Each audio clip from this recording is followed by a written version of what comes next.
नमस्कार, छत्तीसगढ़ बुलेटिन में आप सभी का स्वागत है। मैं हूं आपके साथ निशा शर्मा। ये खबरों की शुरुआत करते हैं बीजापुर से। नक्सल विरोधी अभियान के तहत असुर और भोपालपट्टनम क्षेत्र के जंगलों में सुरक्षा बलों को बड़ी सफलता मिली है। कोड़ा पड़गू पीसीसी क्षेत्र में सर्चिंग के दौरान नक्सलियों द्वारा लगाए गए 6 बीआर आईईडी बरामद किए गए हैं, जिन्हें मौके पर ही सुरक्षित तरीके से यहां पर निष्क्रिय कर दिया गया है। जमीन में छिपाकर रखे गए विस्फोटक डंप से बीजीएल राउंड, डेटोनेटर और अन्य विस्फोटक सामग्री भी यहां पर जब्त की गई है। सुरक्षा बलों के मुताबिक ये आईईडी नक्सलियों द्वारा जवानों को नुकसान पहुंचाने के उद्देश्य से लगाए गए थे। कार्रवाई के दौरान माओवादियों द्वारा बनाए गए 2 अवैध स्मारकों को भी ध्वस्त किया गया है। पूरे इलाके में सुरक्षा बलों का भी सर्च ऑपरेशन लगातार जारी है और संदिग्ध गतिविधियों पर नजर रखी जा रही है। बीजापुर से रवि शर्मा की रिपोर्ट देख रहे हैं। खबर रायपुर से। वरिष्ठ भाजपा नेता और सांसद बृजमोहन अग्रवाल ने सोमवार को शहर के विभिन्न क्षेत्रों का सघन दौरा कर विकास कार्यों की प्रगति की समीक्षा की। अधिकारियों की टीम के साथ उन्होंने व्यस्त सड़कों का निरीक्षण कर ट्रैफिक व्यवस्था सुधारने, अतिक्रमण हटाने और यातायात को सुचारू बनाने के भी आदेश दिए। सांसद सबसे पहले ऑक्सीजोन पहुंचे, जहां स्वच्छता, हरियाली और नागरिक सुविधाओं का जायजा लेकर इसे अधिक जन उपयोगी बनाने के लिए कहा। इसके बाद शंकर नगर मेन रोड में लंबे समय से चली आ रही जाम की समस्या के स्थायी समाधान के भी आदेश दिए गए। कचना में निर्माणाधीन रेल ब्रिज और जोरा कचना मुआ से WRS तक प्रस्तावित सड़क मार्ग का निरीक्षण कर कार्य में तेजी लाने पर जोर दिया गया। नरहरिया तालाब, सिद्धार्थ चौक स्थित दिव्यांग पार्क स्थल का भी अवलोकन किया गया। सांसद ने कहा कि रायपुर को सुंदर, सुरक्षित और सुव्यवस्थित बनाना उनकी प्राथमिकता है। रायपुर से ब्यूरो रिपोर्ट आप देख रहे हैं।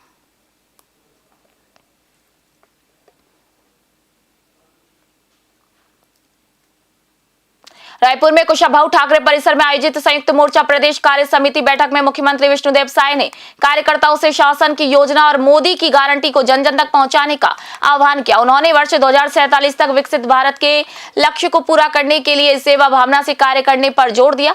मुख्यमंत्री ने कहा कि भाजपा विश्व की सबसे बड़ी पार्टी है, जिसके 14 करोड़ कार्यकर्ता हैं।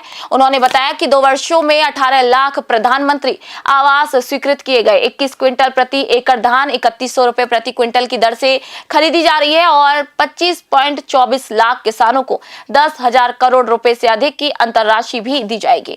महतारी वंदन योजना के तहत 70 लाख माताओं को प्रति माह 1,000 रुपए दिए जा रहे हैं। बैठक में नरेंद्र मोदी के नेतृत्व में केंद्र सरकार की उपलब्धि और संगठन सुदृढ़ीकरण पर भी चर्चा हुई। प्रदेश अध्यक्ष किरण देव ने यहाँ पर बूथ स्तर पर सक्रियता बढ़ाने और प्रशिक्षण वर्ग के माध्यम से कार्यकर्ताओं को तैयार करने पर भी बल दिया। रायपुर से ब्यूरो रिपोर्ट आप देख रहे हैं।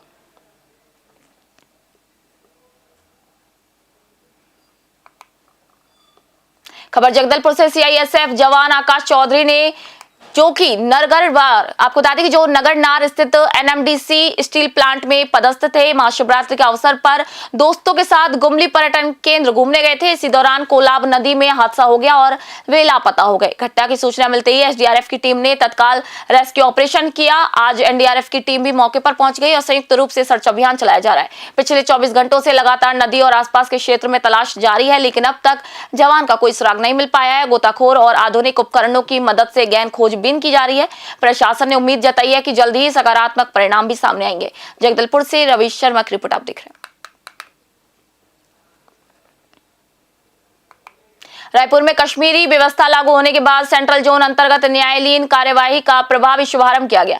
सहायक पुलिस आयुक्तों ने कार्यपालक दंडाधिकारी की शक्तियों का प्रयोग करते हुए लोक शांति एवं कानून व्यवस्था बनाए रखने के लिए त्वरित और सख्त कदम उठाए। सहायक पुलिस आयुक्त कोतवाली ने भारतीय नागरिक सुरक्षा संहिता की धारा के तहत एक प्रकरण में 2 अनावेदकों के विरुद्ध जेल वारंट जारी किए और कारण बताओ नोटिस भी तामील किए हैं। वहीं 5 अन्य प्रकरणों में कुल 13 अनावेदकों को नोटिस और समन जारी किए गए। इसके अलावा सहायक पुलिस आयुक्त सिविल लाइन ने भी यहां पर धारा के तहत 6 अनावेदकों को नोटिस जारी किए हैं। कमिश्नरेट प्रणाली के तहत सभी समन समयबद्ध रूप से तामील कराए गए। ये पहल कानून व्यवस्था सुदृढ़ करने की दिशा में महत्वपूर्ण कदम मानी जा रही है। रायपुर से ब्यूरो रिपोर्ट आप देख रहे हैं।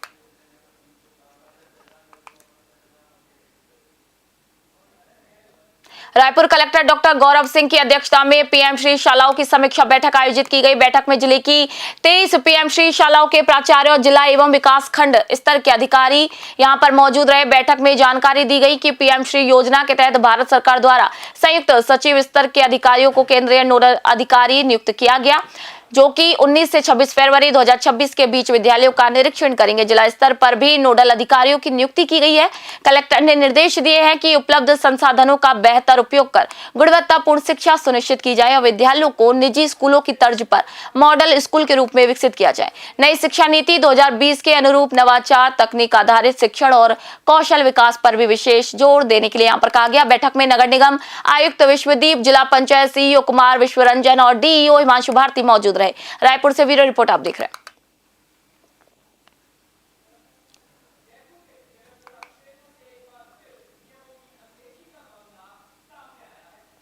रायपुर कमिश्नरेट की सेंट्रल जोन पुलिस ने तजानिया में सोने की खदान में निवेश के नाम पर 1 करोड़ 90 लाख रुपए की ठगी करने वाले आरोपी यश राजेश शाह को यहां पर गिरफ्तार किया। एक आरोपी ने यहां पर पीड़ित को तजानिया में गोल्ड माइन होने का झांसा देकर साझेदारी अनुबंध कराया और बड़ी रकम हड़प ली।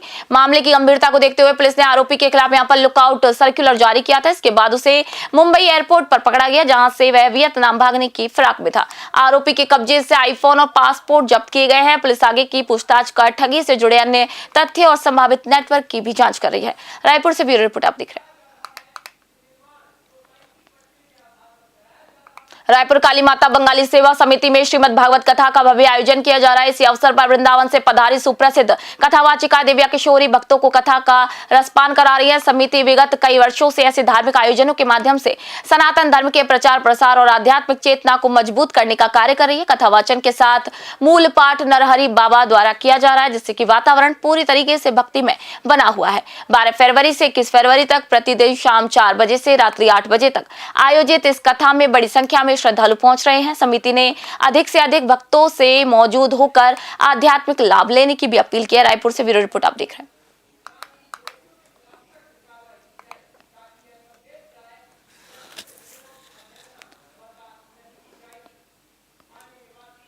धमतरी जिले में एक शासकीय स्कूल परिसर में तीसरी कक्षा के छात्र की बेरहमी से पिटाई का मामला सामने आया। आरोप है कि गांव के एक सनकी व्यक्ति ने स्कूल की दीवार फांदकर लंच ब्रेक के दौरान बच्चे पर लाठी डंडे से हमला कर दिया।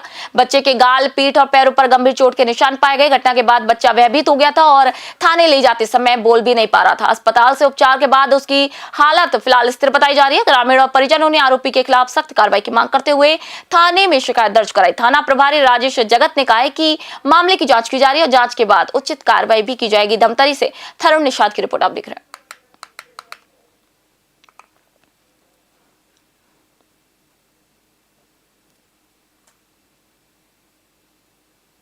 हैं। मैं यहाँ काम में गए हूँ, खाना खा रहा हूँ, तब बताई थे कि तो लेकर डोमार धुरू करके मार दे। तो काबर मारे नहीं, पर्दा कूद के नींद के मारी तो ऐसे करके, मतलब थोड़ा थे मानसिकता है वाला बीमारी हल्का थे। सनकी मतलब? हाँ, हल्का सनकी हुआ, कमा धमाल जाते सब चीज़ करते हुआ। और का कारण मारी तो कोई मतलब गुरुजी मन भी नहीं बताते। खाना खाए छुट्टी रही तो अगर मन की दोपहर में 1:30 बजे खाना खाए छुट्टी होती, वही टाइम वहाँ खाना खा के लेकर है बाथरूम की सांसी था। एक अंदर मृत थे, बाहर मृत, वहाँ से पर्दा कूद के तो झिल्लात मारे है, बहुत ज़्यादा मारे, बेदर्दी से मारे है भाई। मलिक कर कहाँ चोटा है? बोला यहाँ मारे हैं, पीठ में मारे हैं और पैर में मारे हैं। अच्छा, ये स्थिति का रिस होकर जब लाया होता लाओ तो बोल नहीं सकते पूरा। रायपुर कमिश्नरेट के नॉर्थ जोन पुलिस ने अवैध हथियार रखने के मामले में आरोपी सिद्धार्थ शर्मा को गिरफ्तार किया। पुलिस को सूचना मिली थी कि गुडियारी क्षेत्र स्थित सीएसईबी मैदान के पास एक युवक पिस्टल लेकर घूम रहा है। सूचना पर तत्काल कार्रवाई करते हुए पुलिस टीम मौके पर पहुंची, घेराबंदी कर आरोपी को पकड़ लिया। तलाशी के दौरान उसके कब्जे से 1 नग पिस्टल और 1 खाली मैगजीन बरामद की गई। आरोपी वैध दस्तावेज प्रस्तुत नहीं कर सका। पुलिस ने थाना गुडियारी में आर्म्स एक्ट की धारा 25 के तहत अपराध दर्ज कर लिया है। आरोपी से हथियार के स्रोत और इसके संभावित उपयोग को लेकर भी पूछताछ की जा रही है। पुलिस का कहना है कि अवैध हथियार रखने वालों के खिलाफ यहां पर सख्त कार्रवाई की जाएगी। रायपुर से ब्यूरो रिपोर्ट आप देख रहे हैं।